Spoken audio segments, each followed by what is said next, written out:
आपकी उम्र काफी छोटी है, मगर जिस तरीके से आप बातचीत कर रही है ऐसा लग रहा है कि आप बड़े लोगों से भी ज्यादा समझदार है। तो इसीलिए मैं एक छोटा सा सवाल आपसे करूंगी। देश का प्रधानमंत्री बनना है, आपको लगता है कि क्या आप देश के एक अच्छे प्रधानमंत्री बन सकती है? लगता है कि बैंकों के निजीकरण में जो ये आंदोलन होने वाला है 16 दिसंबर को, क्या ये लोग भी अपनी बातें मनवा पाएंगे? कि आप भी एक लड़की है और हर एक लड़की का सपना होता है कि बड़े होकर वो क्या बनेगी। नमस्कार, मैं हूं मिश्रा और आप देख रहे हैं द मिथिला। और आज हम एक ऐसे शख्स से बातचीत करने वाले हैं जो किसान आंदोलन में सामने आकर अपनी बात बेबाकी से रखी। जो बड़े बड़े नहीं कर पाए वो एक छोटी सी बच्ची ने कर दिया। तो आइए हम उसी बच्ची से एक बार फिर बातचीत करेंगे।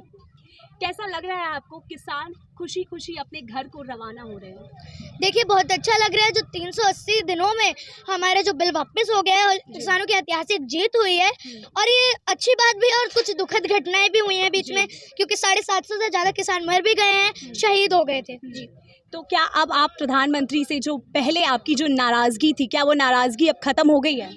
जी नहीं, नाराज़गी तो कभी ख़त्म नहीं होएगी, क्योंकि जिस तरह से 750 से ज़्यादा किसान शहीद हो गए हैं, उसके लिए हमारी नाराज़गी उनसे कभी ख़त्म नहीं होगी। उस नाराज़गी के लिए प्रधानमंत्री जी ने देश की जनता और किसानों से माफ़ी भी मांगी, इसके ऊपर क्या कहेंगी आप? देखिए, वो तो उनको माफ़ी मांगनी ही थी, वो तो फिर उनका फर्ज ही बन गया था, क्योंकि इतना ऐसे कानून लाएंगे जो बिना पूछे लाएंगे और उसमें किसानों का कुछ फायदा भी नहीं होगा, वो बस अंबानी और अडानी का फायदा होगा, तो उन्हें माफ़ी मांगनी ही थी। मगर ये तीनों कृषि कानून से अंबानी और अडानी जी का क्या फ़ायदा, आप बता पाएंगे? देखिए, वो स्टॉक करेंगे, सारा फायदा उनका ही जाएगा। अब देखिए, जैसे जो हमारा होर्डिंग में आता है, जो तीसरा कानून है, उसमें ये आता है कि जो स्टॉक कर लेंगे जितने भी व्यापारी होंगे। अब जैसे 10 रुपए किलो टमाटर मिलेगा, तब वो 10 सारा स्टॉक कर लेंगे, अपना गोदाम भर लेंगे। फिर जब सप्लाई डिमांड बढ़ेगी, तब फिर वो 80-80, 90-90, 120 रुपए किलो टमाटर देंगे, तो इसमें तो उनका ही फायदा होगा। जी, मगर प्रधानमंत्री जी ने कोशिश की किसानों को समझाने की, मगर आखिरी में वो अपनी बात को नहीं समझा पाए। उनका तो यही कहना था कि ये किसानों के भले के लिए है। देखिए, वो तो यही कहेंगे जब उनको अपना बिल लाना था, जब उन्हें लग रहा था किसान मान जाएंगे, तब वो यही कहते रहेंगे कि कानून अच्छा है, किसानों के भले में है। अब जब किसान, उन्हें पता चल गया कि किसान अब नहीं मानेंगे, तो उन्होंने बिल वापस ही ले लिया कि किसान कुछ बिल में कमियां थी, कुछ बेकार चीजें थी, ऐसे करके उनको वापस ले ही लिया उन्होंने। अच्छा, प्रधानमंत्री नरेंद्र मोदी जी कल काशी दौरे पे गए थे। जैसा कि हम सभी को पता है कि उत्तर प्रदेश में चुनाव आने वाला है, तो क्या लगता है काशी जाना किसी तरीके का राजनीति स्टंट है हिंदुओं के वोट्स को बटोरने के लिए? क्या लगता है? जी बिल्कुल, उन्होंने फिर से वो राजनीति हिंदू मुस्लिम पे ही कर रहे हैं, तो वो वही कहा जाएगा कि उन्होंने हिंदुओं के वोट के लिए उन्होंने फिर से काशी में 1 महीने का दौरा कर लिया। लोगों का कहना है कि प्रधानमंत्री जी देश के प्रधानमंत्री है या वो सिर्फ हिंदुओं के प्रधानमंत्री है? लोगों के जहन में ये सवाल उठने लगे हैं। देखिए, वो तो अब हिंदुओं के ही प्रधानमंत्री हो गए, लेकिन वो पूरे देश के प्रधानमंत्री हैं। उनका कर्तव्य बनता है कि वो मुस्लिम को भी देखें और हिंदुओं को भी देखें और सिख ईसाई सबको देखें।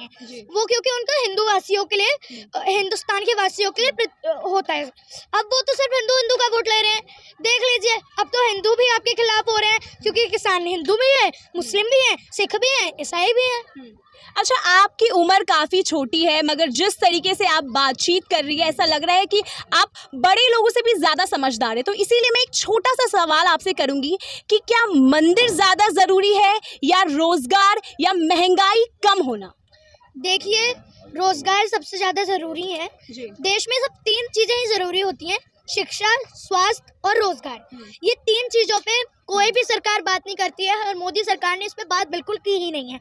जिस तरह से देखा जाए तो केजरीवाल सरकार, दिल्ली के सीएम आदरणीय केजरीवाल जी, देखा जाता है तो वो स्वास्थ्य भी देख रहे हैं, शिक्षा भी देख रहे हैं और रोजगार भी देख रहे हैं। ये 3 चीजें ही पूरे देश को चलाने के लिए काफी होती हैं। तो आप कह रहे हैं कि दिल्ली के सीएम वो ज़्यादा अच्छे हैं योगी आदित्यनाथ जी से? जी बिल्कुल, और अब तो देखा भी जा रहा है कि लंदन से ज़्यादा सीसीटीवी हमारी दिल्ली में लगाए गए हैं। सीसीटीवी की बात करें।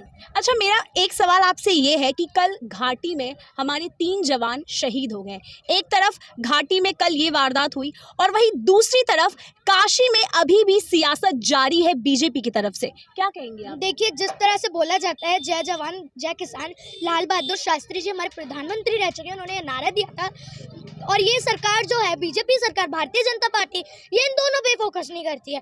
किसान 3 शहीद हो गए कल, उनकी श्रद्धांजलि भी नहीं दे पाए वो, और जहाँ तरह से किसान जो शहीद हो गए, किसानों को भी वो श्रद्धांजलि नहीं दे रहे।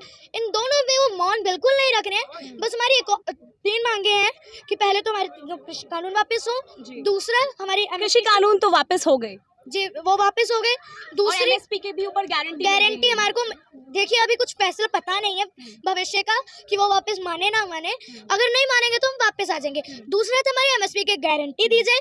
तीसरा जितने भी किसान शहीद हुए 750 से ज्यादा किसान शहीद हुए उनके लिए मौन रखा जाए संसद में।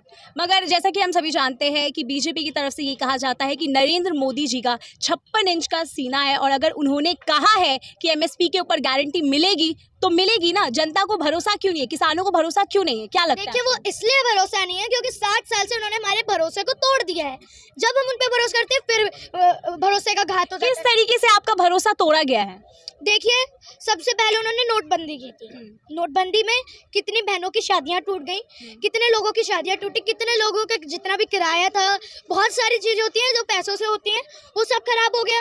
उधर उन्होंने अपनी माता जी को भी लगा दिया था, वो भी उन्होंने दिखावे के लिए लगा दिया। तो आप ये कह सकते हैं कि उन्होंने अपनी माता जी को भी लाइन में खड़ा किया, कोई पक्षपात नहीं किया किसी तरह से, क्या कहेंगे आप? देखिए वो भी उन्होंने दिखावे के लिए किया कि मेरी माताजी भी खड़ी हैं, आप भी खड़े हो जाइए। तो वो सब वो अपनी पॉपुलैरिटी के लिए ही करते हैं। वो कभी ये नहीं देखते कि मैं प्रधानमंत्री हूँ, मेरा क्या फर्ज बनता है देश के लिए। जीएसटी में उन्होंने व्यापारियों को मार दिया, तीनों कृषि कानूनों में उन्होंने किसानों को मार दिया और जिस तरह से लॉकडाउन में उन्होंने मजदूरों को मार दिया, इन सबको उन्होंने मार ही दिया एक तरह से।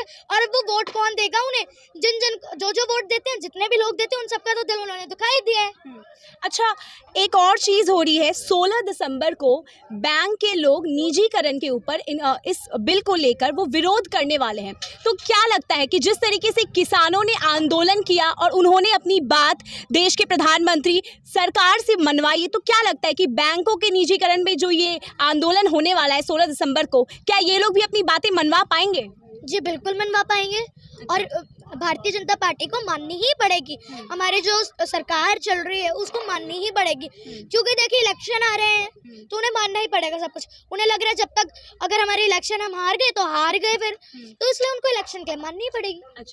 अच्छा, मेरा आखिरी सवाल आपसे ये है कि हमारे देश को इतने सालों के बाद मिस यूनिवर्स का खिताब मिला है, जैसे कि आप भी एक लड़की है और हर एक लड़की का सपना होता है कि बड़े होकर वो क्या बनेगी। तो क्या लगता है कि क्या आने वाले वक्त में आप भी मिस यूनिवर्स जैसे पेजेंट में हिस्सा लेकर देश का नाम रोशन करना चाहेंगी? जी नहीं, बिल्कुल नहीं, मेरे को उस लाइन में नहीं जाना है। तो आपको किस लाइन में जाना है, क्या बनना है आप? देखिए मुझे प्रधानमंत्री बनना है। अच्छा। और मुझे राजनीति में जाना है। आपको राजनीति में जाना है और आपको देश का प्रधानमंत्री बनना है। आपको लगता है कि क्या आप देश के एक अच्छे प्रधानमंत्री बन सकती हैं? देखिए मैं पूरी कोशिश करूंगी, जो भी मेरे से गलतियां होंगी मैं उसकी माफ़ी मांगूंगी। और मैं माफी तो नरेंद्र मोदी जी ने भी मांगी है, पर आप तो उन्हें माफ करने के लिए तैयार नहीं है। देखिए मैं उसको माफी मांगने के लिए 1 साल जितना लंबा समय नहीं लगाऊंगी अगर, और मैं कोशिश करूंगी कि क्या आप इंदिरा गांधी से इंस्पायर्ड है? जी बिल्कुल, और जितने भी हमारे स्वतंत्रता सेनानी हैं उनसे भी मैं बहुत इंस्पायर्ड हूँ और इसलिए मैं प्रधानमंत्री बनना चाहती हूँ। धन्यवाद, आपसे बात करके बहुत अच्छा लगा। तो आप देख रहे थे द मिथिला, देखते रहिए। मैं हूँ आपके साथ मिशा।